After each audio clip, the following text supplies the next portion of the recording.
This video provides some guidance for students who have produced a range of initial ideas and are ready to start developing their design.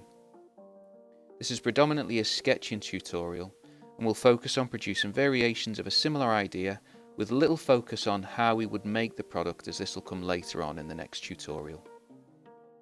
So in the previous video you'll have seen that there were 6 initial ideas and I've chosen one of these ideas to develop.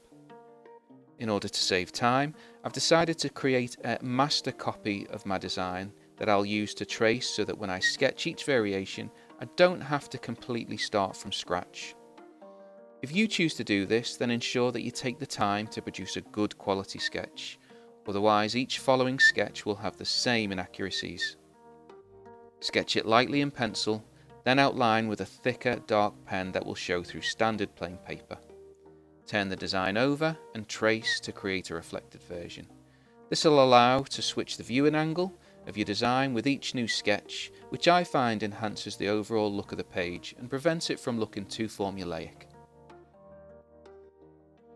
Now begin to quickly and lightly trace your design across your page, creating multiple copies that can be altered later on. It's up to you where you place each sketch. Here I've tried to avoid too much structure so that the page has a more natural look and flow to it when finished. Now go over each sketch, making alterations, and allow yourself to explore different shapes and new features so that each variation of the original design becomes unique. Don't forget about the design brief and specification at this point. Remember who you are designing and making the product for. It may be a client or particular target audience. Either way, it is essential that your final design appeals to them and does what was stated in the brief.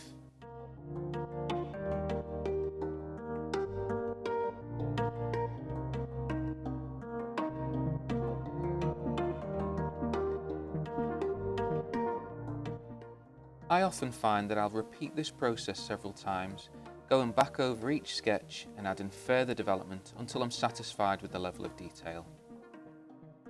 Use the space between each drawing to include additional sketches. With limited space, these sketches may only show a part of your design or show your design from a different view. The purpose should be to either explore your ideas further or simply help communicate an aspect of your design more clearly.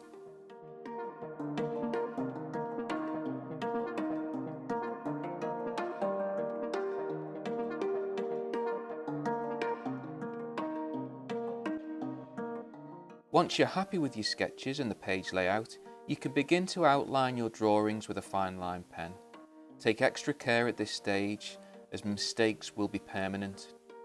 If you do make a mistake, however, don't worry, as the more detail you add to the page with colour and annotation, the less noticeable your mistake will become. When outlining your sketches, remember to rotate your paper to an angle that is comfortable, rather than having to adjust your own position in relation to the page.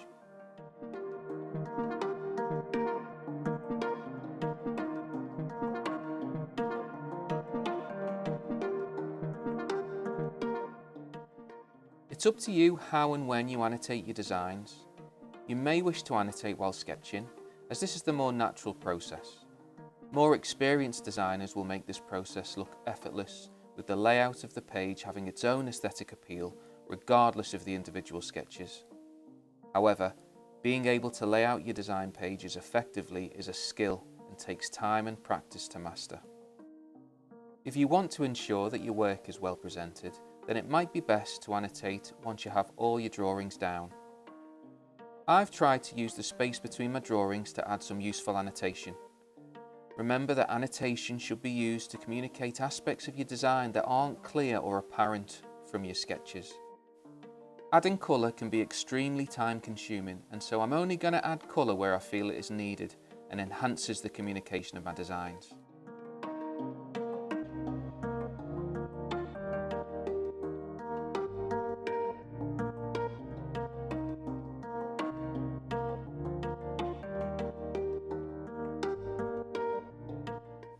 I'll also use colour to help the viewer focus on the elements of the design that I want them to focus on.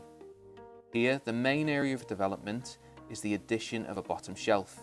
Therefore, I've only added colour here to emphasise this particular feature.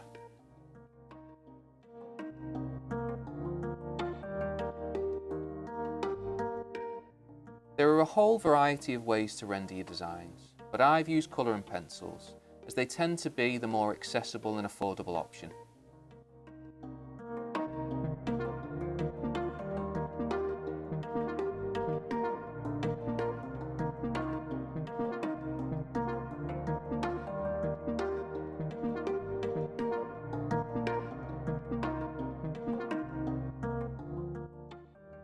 Finally, I'll go over each drawing, adding thicker lines to help them stand out on the page.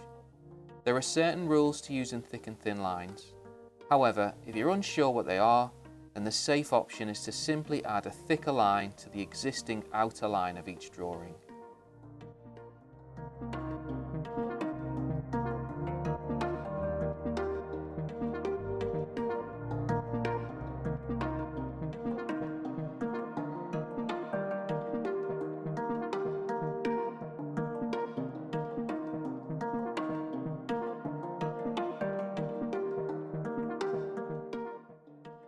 If you found this tutorial useful, then please like and subscribe to the channel.